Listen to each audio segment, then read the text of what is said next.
are officially less than 2 months away from Star Wars Celebration Japan, and we're going there. But it doesn't matter if you're going there or not, because you're going to hear about what was revealed and announced there. But tonight, now that we're less than 2 months away, we're going to do our early speculation on what we think is going to be revealed or talked about or get an update on, and also sprinkle in some favorite memories of celebrations past and stuff like that. So welcome everybody to the Resistance broadcast. You got John and Lacey here with you as always. Lacey, how are we doing on this Friday morning?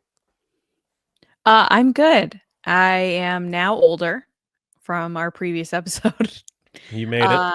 I did. Thank you to everyone for your comments and well wishes and funny pictures, etc. It really made my day. I apologize if I didn't immediately comment to everybody's stuff because I was watching my children. So it's hard to do both at the same time, but I appreciate it. And I'm just excited to talk about some Star Wars.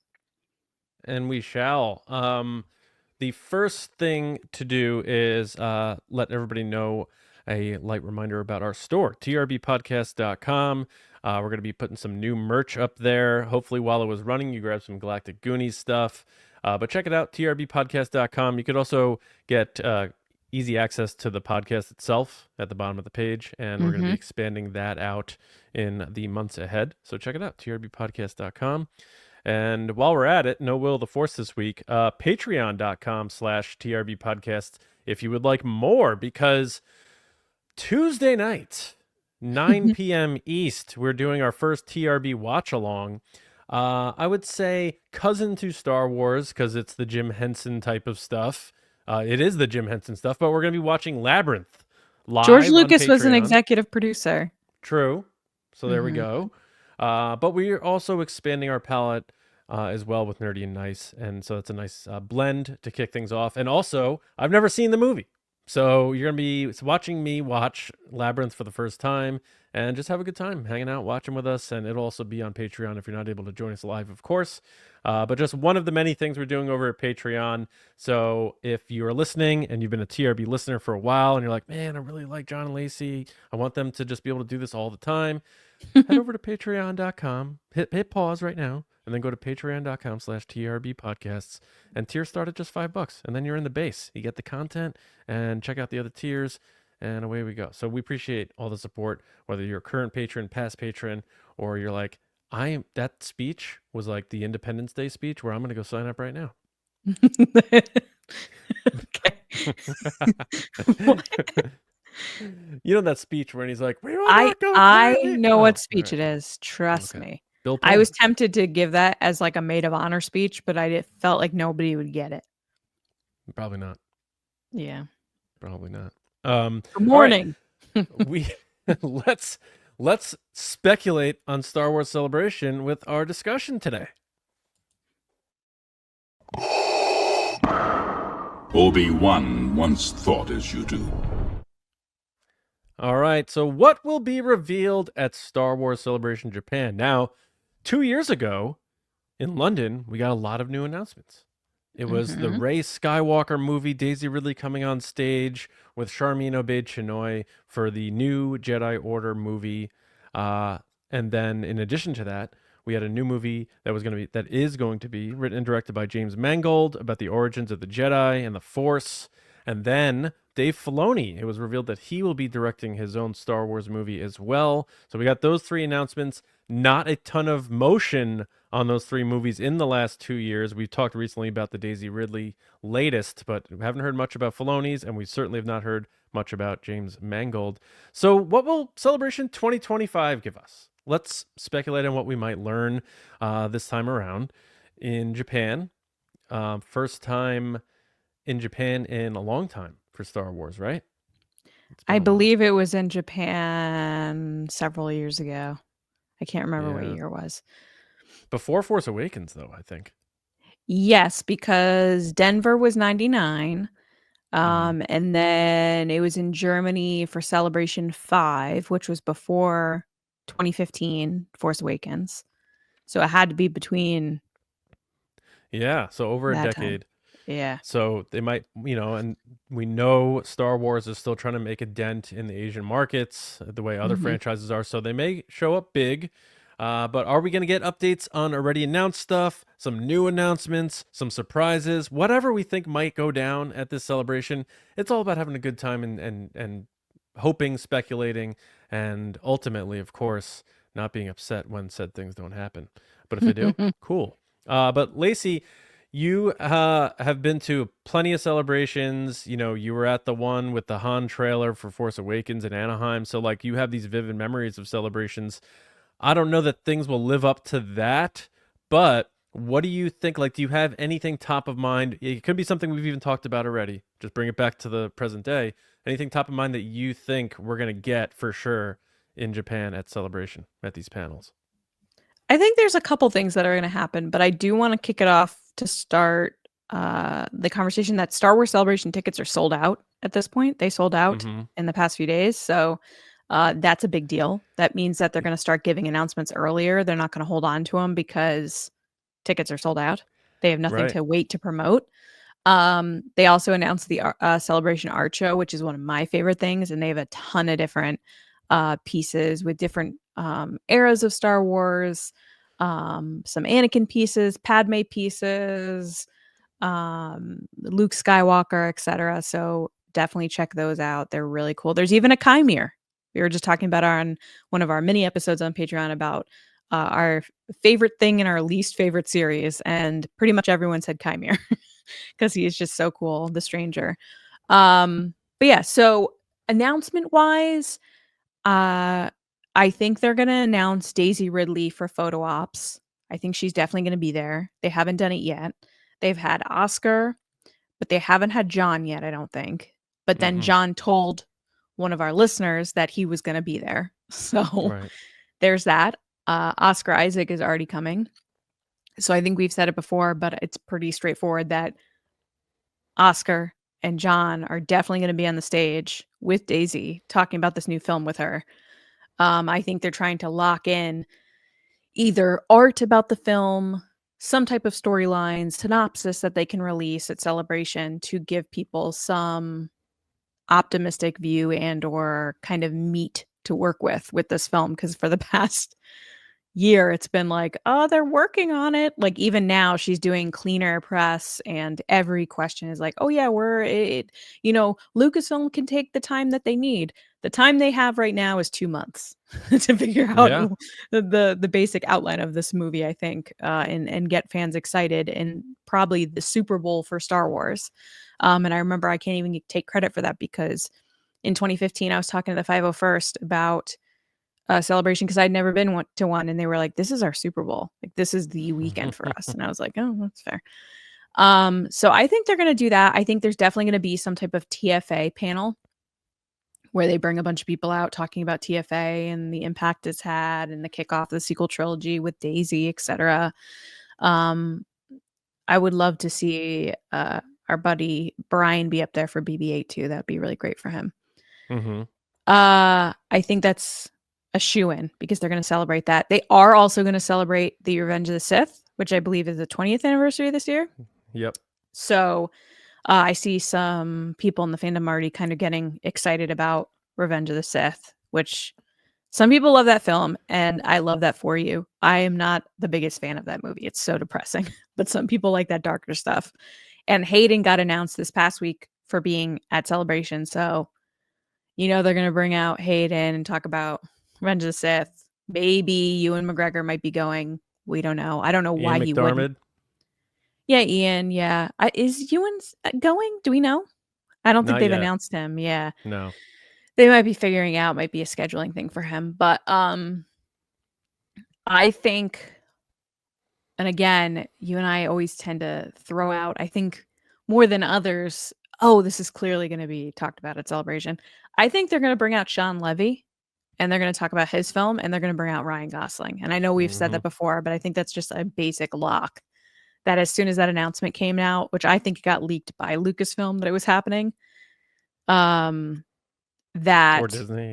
or Disney, like they leak that stuff just to get people excited and talking positively about their brands and IPs. I could see that being a big moment.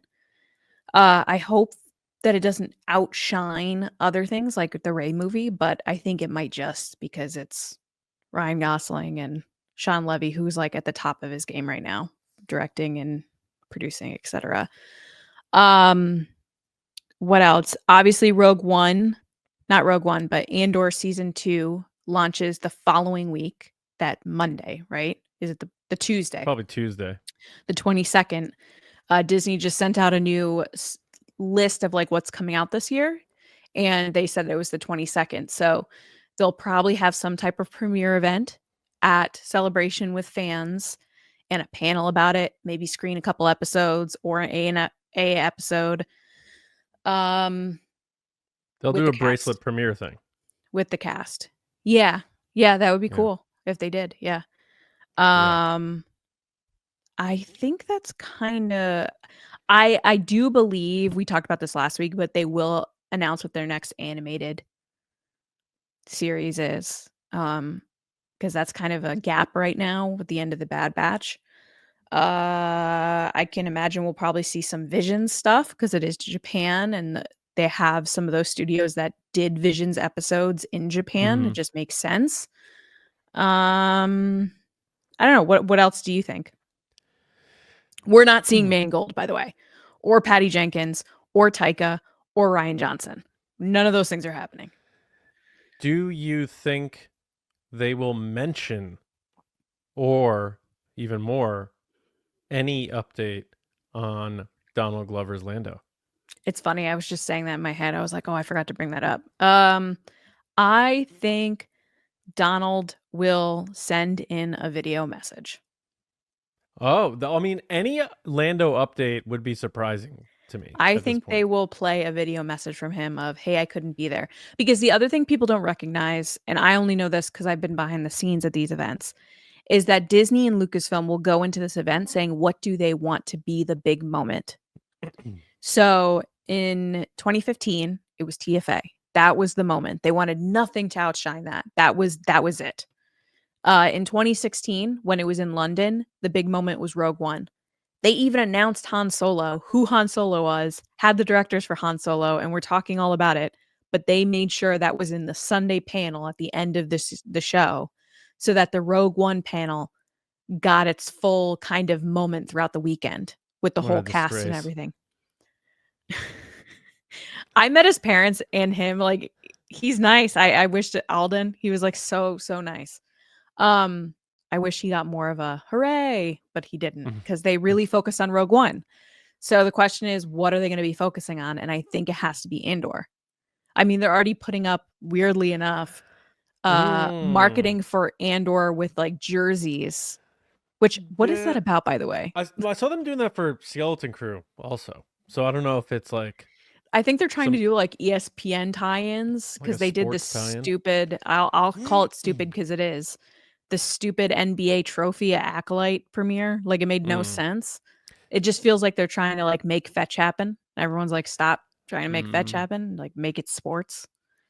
I was with you on everything except Andor being the focus. I don't think it will be. You don't think they're going into the weekend trying to push Andor, or is it too close to the premiere, you think? I think they'll push Andor, but I think they want to make a big splash for the future for a few reasons. One, we keep hearing these rumblings about, like, was it Puck News? A few of those like really reputable, like ear close to the ground, outlets saying like something about Kathleen Kennedy stepping back a little and stuff. So they need to like lay whatever their plan is for the future. They really need to make a splash, and especially in a market that they want to grab. I hate to say this about Andor. I think it's coming out at a great time, especially, you know, what's going on in the world and everything. I don't think it's going to translate to like massive ratings for it, but I think it will get a spike, especially with the more familiarity with Rogue One, with K2SO and all that stuff. And I think it's going to be really good. But the way they're shifting from Disney Plus back to movies, I'm hard pressed to think that they're going to put their biggest stock and biggest moment in a Disney Plus series that we know is ending. So I think Andor will get its dance, it will get its spotlight, it will have its moment, but I think they have bigger things that they want to steal the weekend instead of just Andor. Yeah, I agree. Okay, that makes sense. They're gonna do a showcase panel probably again, which hides what's in it. Probably Friday. I think it was, what was it? 90 minutes last time? Yeah. And they have blocks. They do blocks of shows and announcements, etc. Yeah. So I can't remember how many blocks were there. There were like 6, I feel. Well, Favreau and Filoni are going to come out. Yeah, talking about the movie, Mandalorian and Yeah. Grogu. Yeah. Depending on who's there, like you're saying, if Sean Levy's there, he'll have his moment with, hopefully Ryan Gosling. The That's other probably thing at we the haven't talked, end. What's next? yeah, that could be at the end. They could also be saving the update on the Rey movie for the end of a TFA panel and have Oscar and John come out there. So maybe they're not in the Lucasfilm showcase, or they're briefly mentioned, but they're like, you may want to check out the Force Awakens panel for a surprise or something. I don't know. One of those things. That would be smart because they're already there. So at the end, they could say, hey, we're getting back together. Yeah. And that panel's going to be popular. TFA is still very popular, 10-year anniversary. So I think they may spend time for that there, which opens up room for other things. Like, let's not forget the Simon Kinberg trilogy he's writing that is not connected to the Skywalker saga. Are we going to get updates on that trilogy? Like, who's directing those movies? Like, so I'd like to maybe hear stuff on that. I agree with you that I don't think James Mangold is going to be at Star Wars Celebration. I think that is still a very murky project at this point. And the other thing we keep talking about is like, is Charmin Obaid-Chinoy going to be there? If she is, and we're not rooting against her. It's just that the facts are we haven't heard from her or about her, including Where's she from been? Disney She just hasn't been anywhere since last June. So if there's a change there, it would be smart to pivot that project to be talked about at the end of the TFA panel, so that they don't have to say like, oh, we did a change. Well, they just like focus on the cast returning and and we have this great writer and we're so excited for the story. And then if there is a big director in slot, you name them there. If not, you don't talk about it.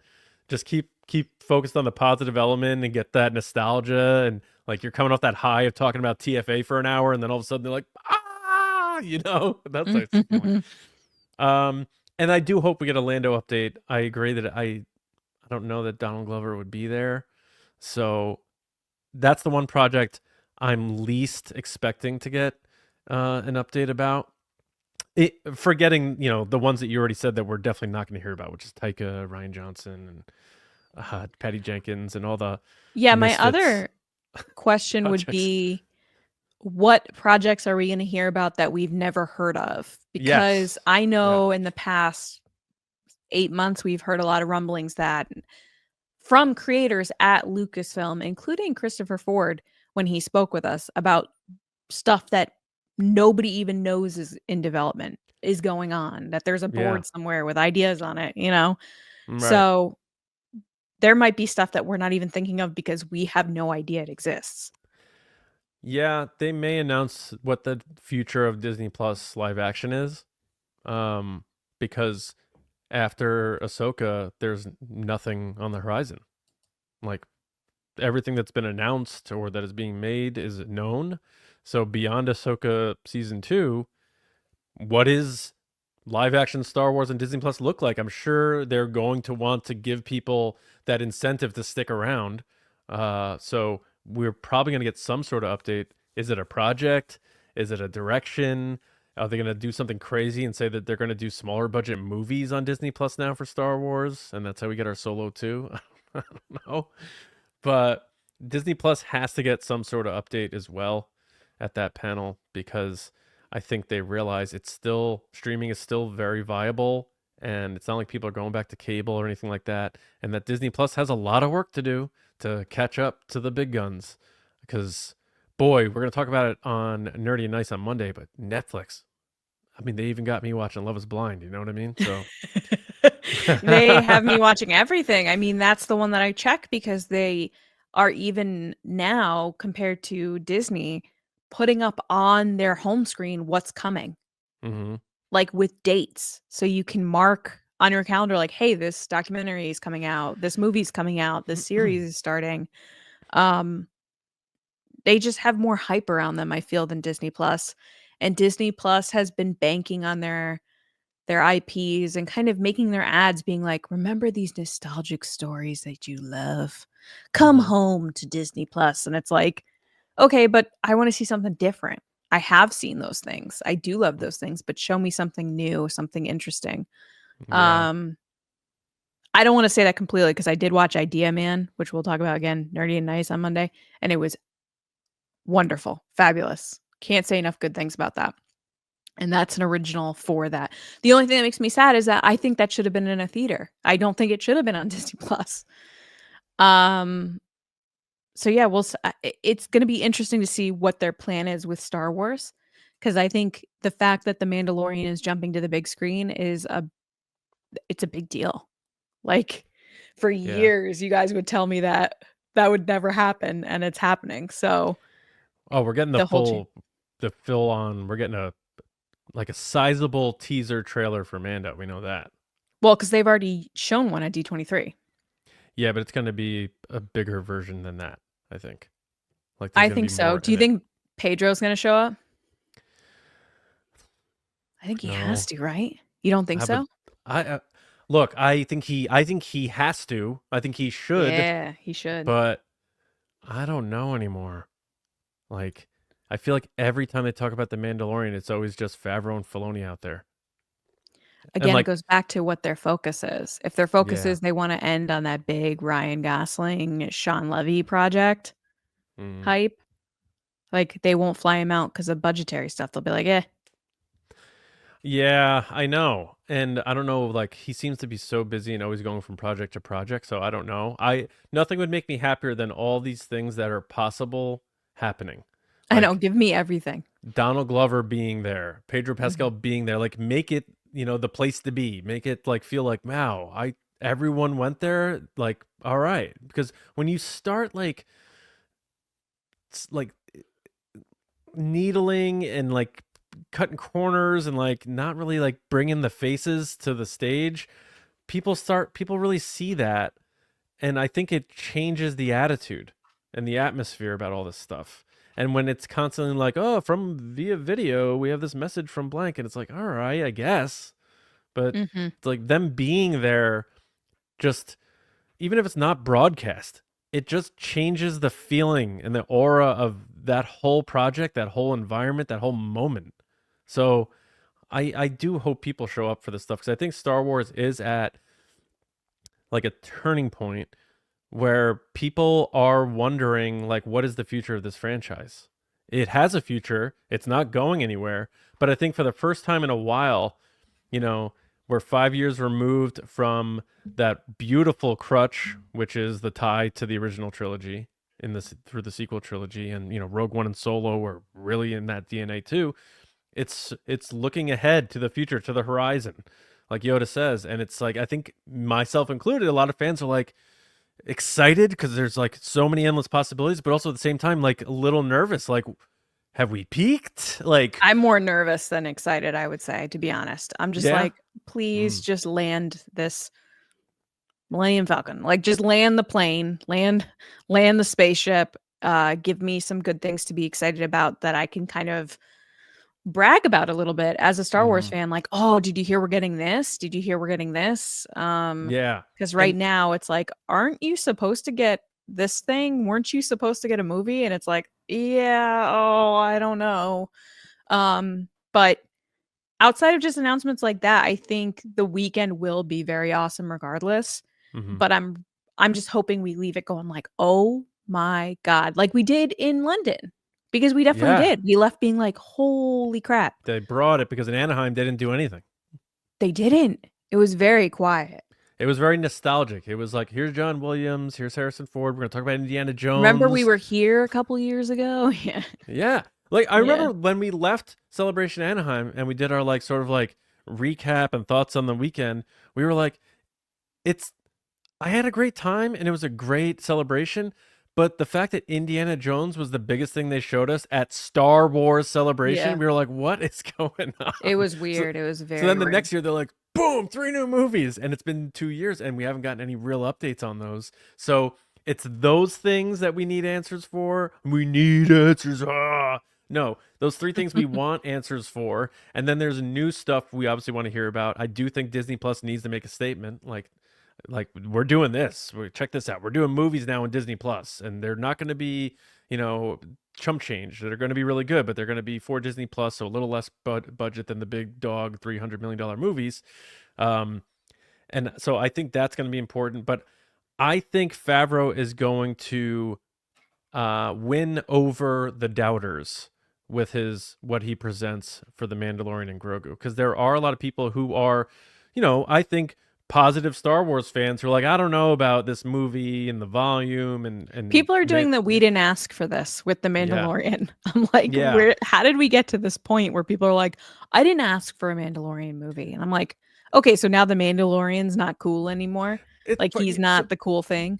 Yeah, so like for 30 seconds, like if you're listening to this or watching, whatever, like close your eyes for 30 seconds and think about Star Wars of the last 5 years or since Disney Plus launched, and delete The Mandalorian and anything tied to The Mandalorian from it.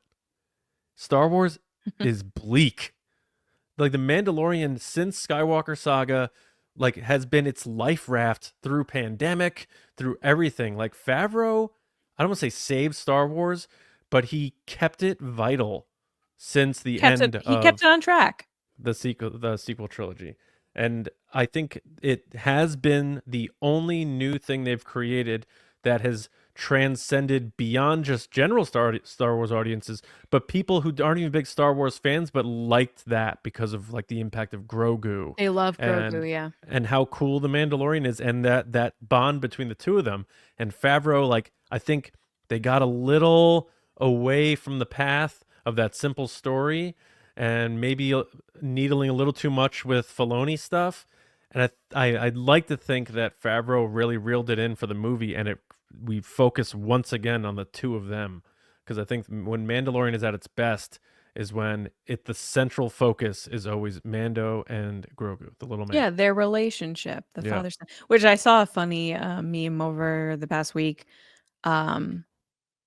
Pedro Pascal announced another movie where he's like a father to a baby, and everyone's like, what does he like not take a script unless he's the father of a baby now? Mm-hmm. Because between that, Last of Us is like he's always playing a dad. Yeah. All right, I have an interesting question for you. Do you think they will either announce Kathleen's retirement or her successor at Celebration? They will, in my opinion, I don't think they would ever announce that she was leaving without her saying who she's handing the baton to. Sort of like that meeting that was recorded of George saying like, Kathy's been with me. You need that video proof of someone saying like, I am passing the torch. Now, granted, I don't think George Lucas, as creating Star Wars, was as popular with fans as they may think they remember in 2012. I think people have a weird memory of like, I have always liked George. Like he sold Star Wars like because he didn't want to take the time. He wanted to spend more time with his kids, and I understand that. But he clearly, in many interviews, without saying the words, was hurt by the reaction to the prequels. Like hurt, very hurt. And I think in 2012, when he signed it over, people were sort of like, all right, good. We got a new fresh Disney's going to take over. Star Wars is back. We're doing 7, 8, 9. Everyone was like kind of hyped on that. And now as time has gone on, they're like, George never should have sold it, blah, blah, blah. So I wonder now, because you can always root for change, but change doesn't always mean good. So if someone comes in and Kathleen passes it to them, that's not like Ewoks, doesn't guarantee Ewoks jumping around that it's going to be even better now. There's a possibility that that's not the case. So you got to see the person who has shepherded the ship for the last 10 plus years, handing it over to somebody and giving us a message of confidence in the direction. Like Bob Iger, Bob Chapek stuff. Like you can't do that stuff. That ugly, like, oh my God, that was taking it back from awkward. You, and it was just like an ugly transition. You could tell there was just not health between those two in terms of their relationship. So you want to see Kathleen there. I think she will be there. If she is announcing retirement, they are going to say who's taking over, and that might make headlines as well, because it could be someone we didn't expect. It could be someone we don't even know. Do you think it's going to be someone at? If you were to make a guess, do you think it's going to be someone at Lucasfilm, or do you think it's going to be someone from the outside? Outside. I think it's going to be someone from the outside too.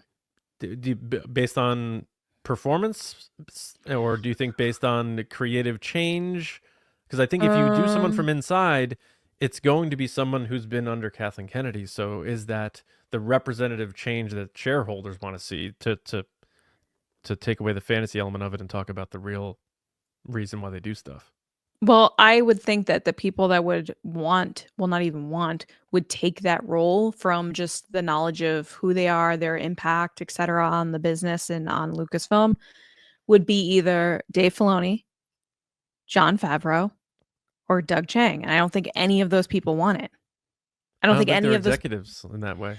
Right. I think they would rather focus on the creative. They don't want to do the business side of things.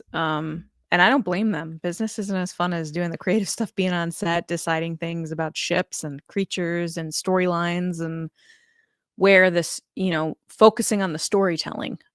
So I think it's going to be someone from the outside, because I don't know if there's anybody else there that would, one, be like willing to take the job, want to take the job, have the experience to take the job. And then also, like you said, by getting someone from the outside to take on that role, they come with a fresh start, and there's no baggage. There's no, oh, well, they did this, they did that, because you don't know. They haven't been a part of Lucasfilm. That's true.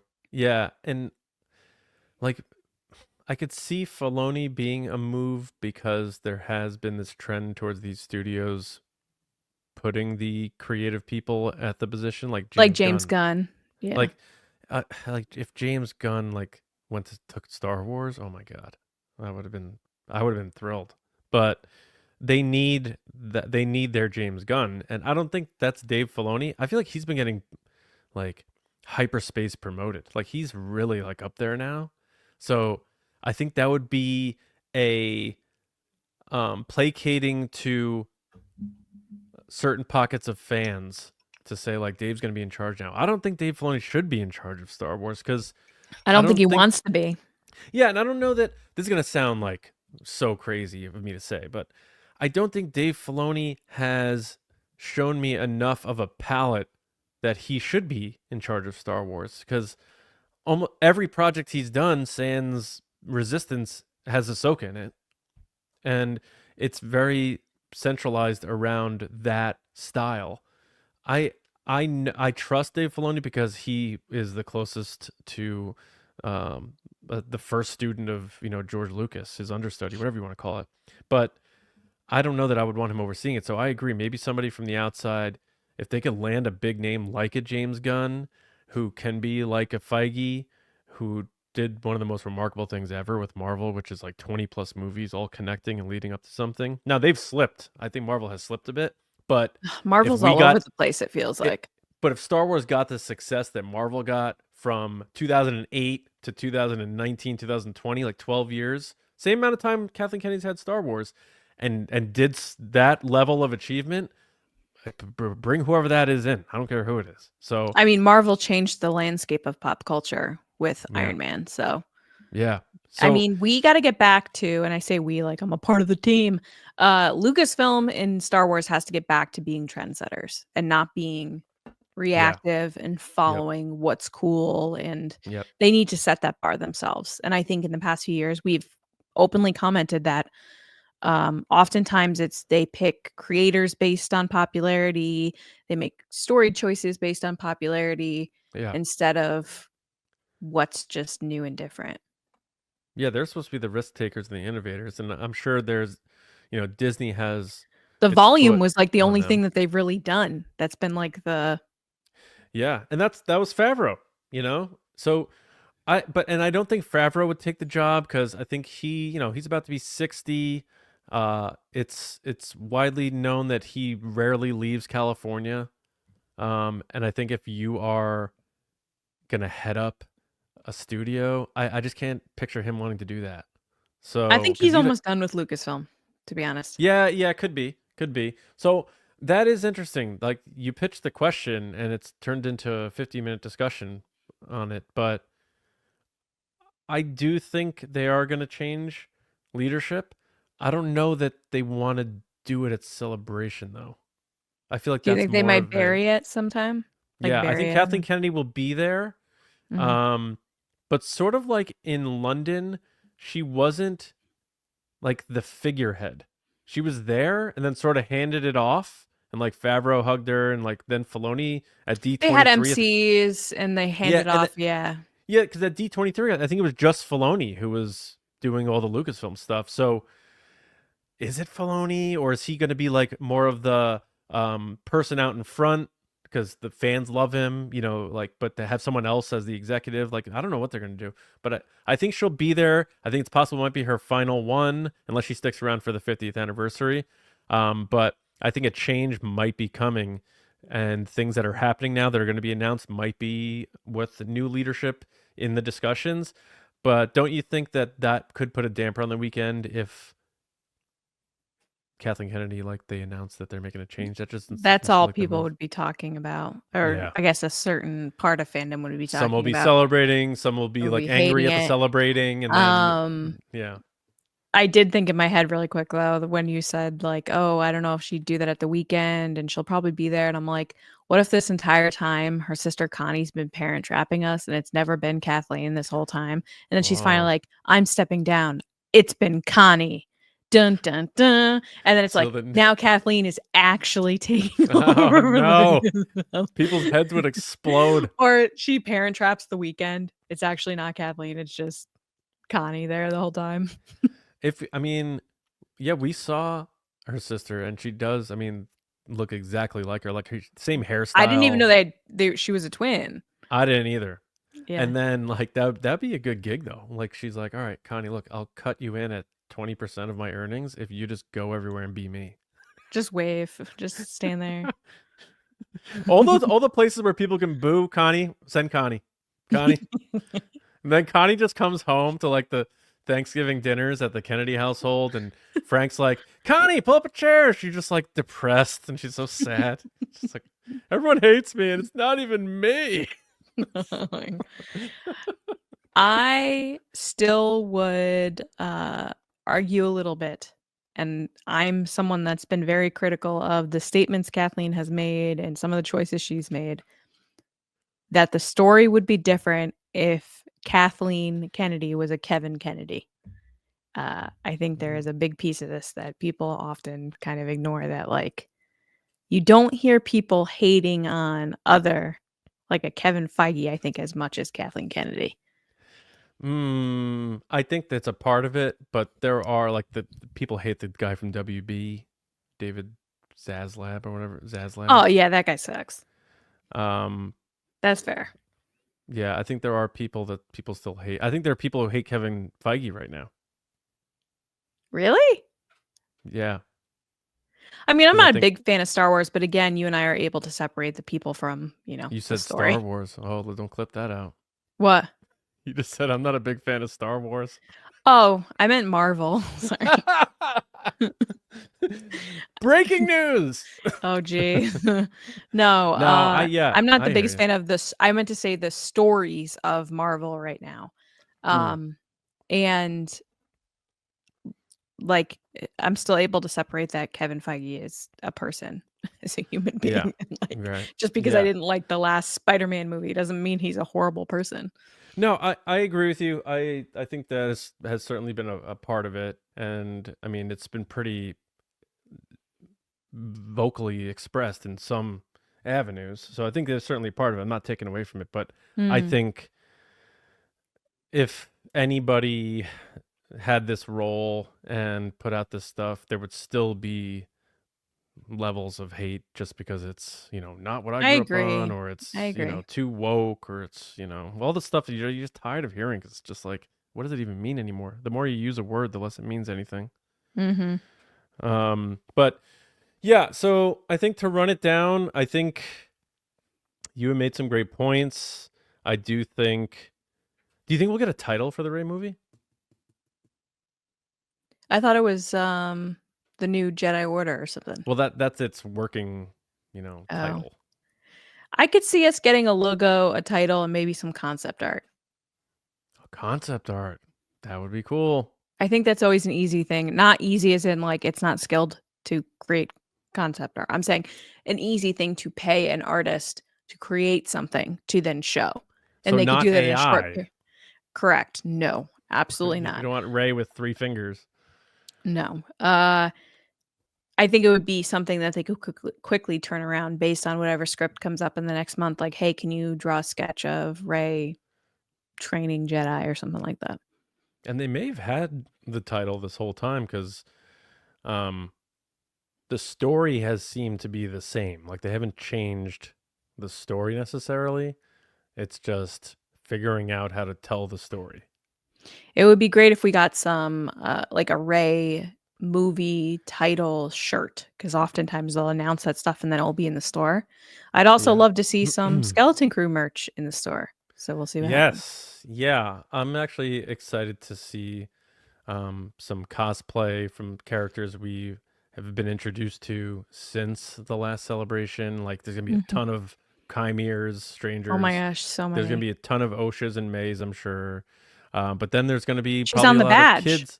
Yeah, and there's gonna be Skeleton Crew kids. I hope to see a lot of that. That'd be amazing. And then Jods. There's gonna be a bunch of Jods for sure. So that'll be cool to see too. But yeah, the other, reveals and announcements, we'll find out. We may, if more news comes out, we're obviously going to talk about it every week. But maybe when we're a month out, we do another shorter segment where we do additional speculation. And then when we're on our way to Japan, we can do our final shots, our final bold guesses. Pie bets, but I'm if excited. you will. Huh? The pie bets, if you will. We're doing those again? I don't know. Anyway. All right. Okay. Anything else before we move on? No, I think I'm good. All right, then let's get to some questions and ask the resistance. I've been wondering, what are midichlorians? All right, guys. How's it going? Ask the Resistance is back, which you guys ask some Star Wars questions, and hopefully we have some pretty good answers for you. We're now doing this exclusively on Bluesky, so if you're interested, head over there and follow us at trbpodcast.bluesky. Whatever it is, but just look us up, TRB Podcast, Resistance Broadcast. Yeah, we gotta lock that in. Yeah. Yeah, we got some questions for you guys, or from you guys, so let's get going. The first one is from the Lucasfilm Collector. Ooh, great name. At Lucasfilm Collector asked, who do you think will be the biggest surprise guest at Celebration this year, John?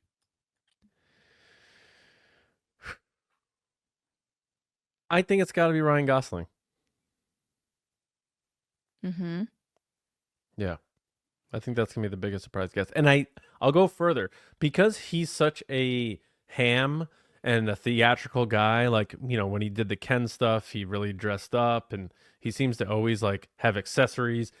He's not walking out on that stage in like chinos and a jacket. He might, but he's also going to have a lightsaber or a blaster. Like, he's going to be with a creature, Ryan Gosling. So it's going to be a bigger surprise because he's going to elevate the moment with some theatrics. That's what I think. I'm going to throw two more at you. J.J. Abrams for the TFA panel. Oh. And George Lucas for the Revenge of the Sith panel. So that he gets to be one last time with Hayden Christensen to celebrate. You think George is flying to Japan? Why wouldn't George go to Japan? Why not take a free trip to Japan? And the photo op of him with Hayden after all the stuff he went through with it. Because he's only really done original trilogy stuff. So.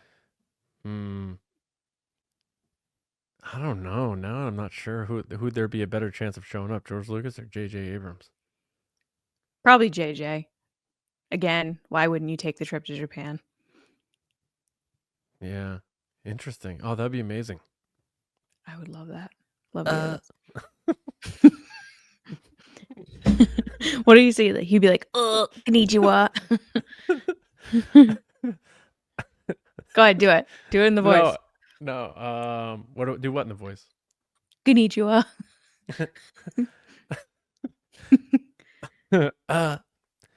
It's been 10 years since Force Awakens, and it has been incredible. And I just want to say one more thing.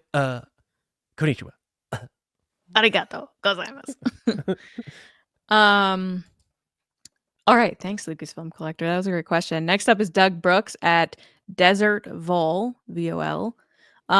Said, assuming the climax of Dave Filoni's New Republic movie is the final defeat of Thrawn and the Imperial Remnant, what would you like that battle to be? Previously established or legends or new? My pick is the Battle of Chiron Belt that made Amelin Holdo famous. Ooh. Oh, Holdo. That would be very cool, and that would definitely tie it in, Doug. So I do love that pick. What do you think, John? Do you have a specific? I'm not really good with like names of battles, and that stems back to like my own like knowledge of like actual history. I'm like so bad. Like, yeah, sometimes I'm better at remembering the battles and remembering when they took place or whatever. But I think you can rule out previously established done stuff that's been done. Like they're not going to do that.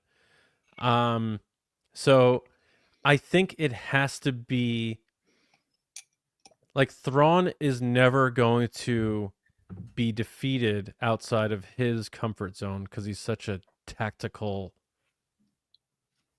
fighter and tactical military mind. So whatever they do, they have to beat him sort of at his game. So I think it's going to be heavily military based. I think it's going to be massive. And in Star Wars, you know, there's probably going to be a ground element.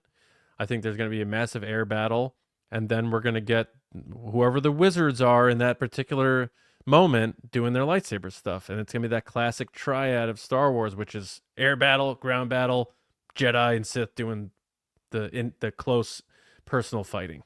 So I think Thrawn will meet his demise, probably in a more grandiose way than Pride did in Rise of Skywalker. But he's or even I'll even take it better. I liked Captain Kennedy's death because he didn't show any sense of worry or fear. He just sort of like almost like oh man. He like thumbed his nose at it. He's like, fine, this is happening. And I did everything I could. They didn't back me up. I'm dead.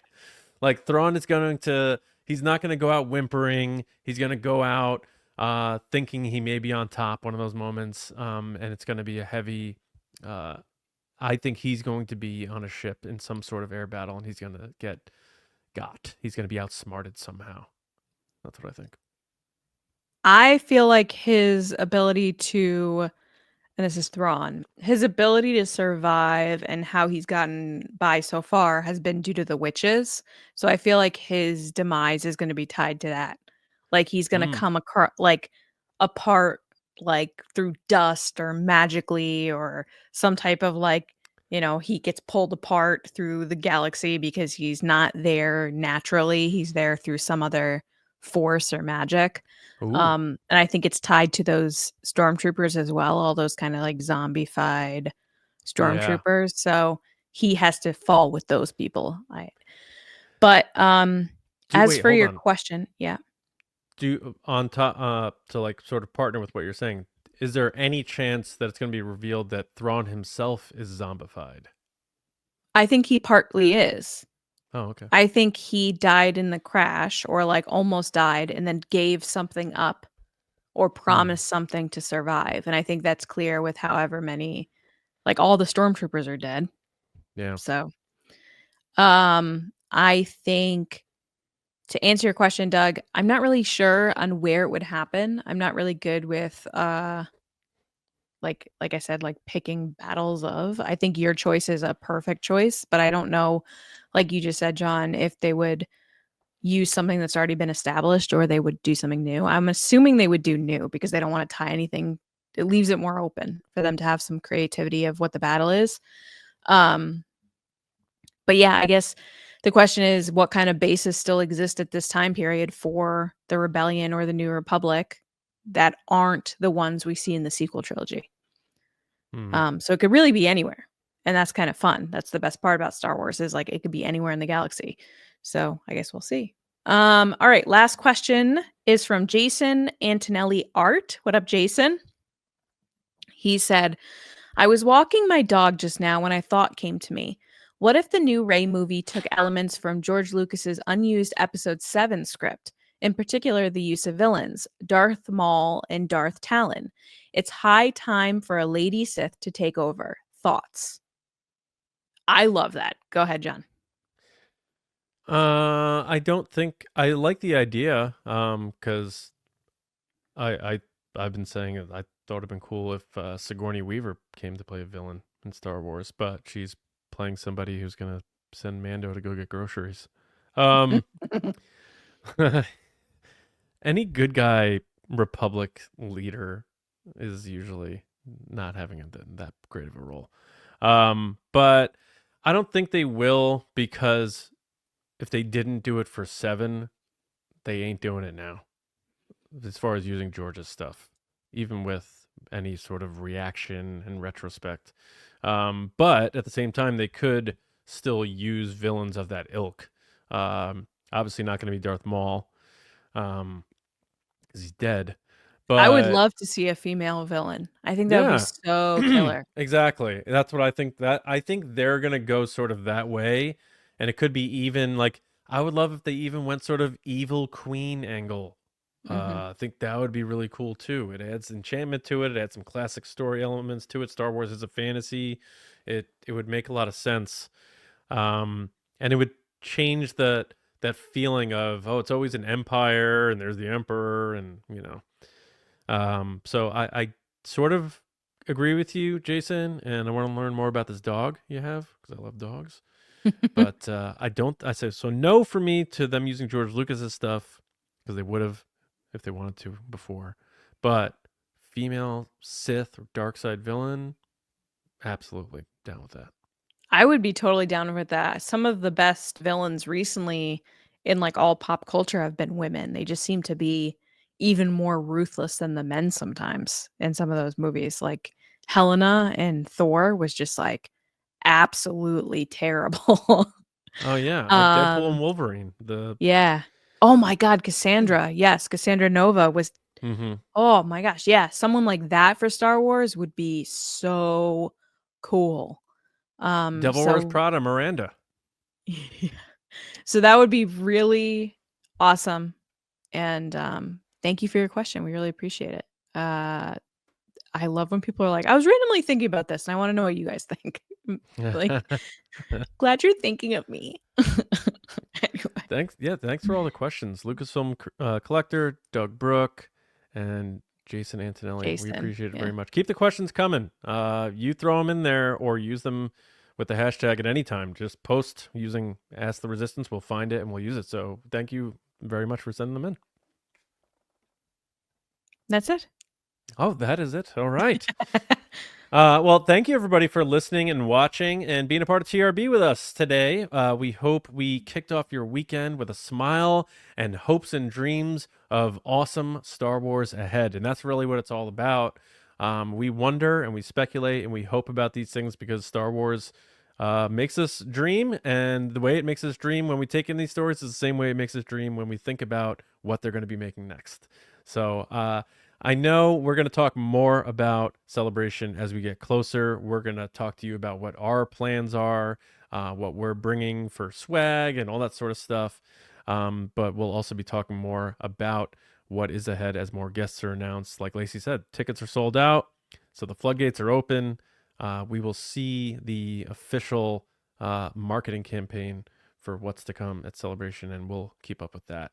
But make sure you are subscribed to the show, TRB Podcasts on social media, of course, Apple, Spotify. Leave us reviews if you have a second. If you haven't done it yet, just open that app, and before you click play to listen, just give us 5 stars, whether that's Spotify or Apple or any podcast app. And our channel, youtube.com/@TRB Podcasts. It is probably official. I do not have to wear a metal bikini in Japan. So nobody has to see a 6'1", 6'2", 210-pound white dude wearing a metal bikini walking around the show floor. So I've saved you all. But still subscribe to the channel. We appreciate it very much because Nerdy and Nice is also on there, as well as all of our other exclusive videos for other things that we love talking about. Patreon we talked about before. We have to give a special shout out to the Generals and Spice Runners. General Carmelo, John Risi, Jetta Rosewater, Frank Grande, Nick Kratz, Chris Morales, Brian Smith, Danny, Mike Rumore, Brendan McLaughlin, Sneaky Zebra, Dave Hornack, Jolt and Jedi DiMaggio, Colin Cormier, Stephen Garrow, Sachi, and Darth Snips. And Spice Runners, David Probus, Neil Shaw, KENDALL, GELNER, Andrew Staley, Jeremy Myers, and THEFORTWORTHIAN. And I know we're going to see a bunch of these people, and among many others in Japan, because TRB rolls deep at celebrations. If you know anything about TRB, we may not be the biggest, but we roll deep with an incredible community, and those awesome people, yeah. Being away from home a bit easier for a guy like myself who gets homesick. So can't wait to see all those people. The TRB spirit will be alive and well. So if you're not able to go, trust me, you will be repped because that's what we do, and we have a good time. And hopefully we see you at a future one if you aren't going. Lacey, where can people find you to talk to you about all the things we talked about tonight and more?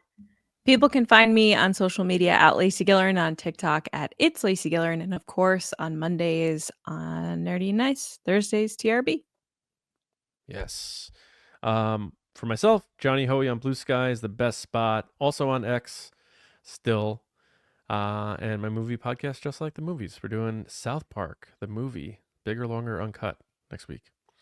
But that's it. We will be back with you on Monday. Like Lacey said, Nerdy and Nice. We are both watchers of Love is Blind, so we're going to talk about that. But also, like, have they found the new Batman, maybe? A lot of stuff on Nerdy and Nice. So if you haven't listened yet, check out Nerdy and Nice. It's on its own podcast feed, but also on the TRB channel. We appreciate all the support of our new show. It means so much to us. So thank you all for that.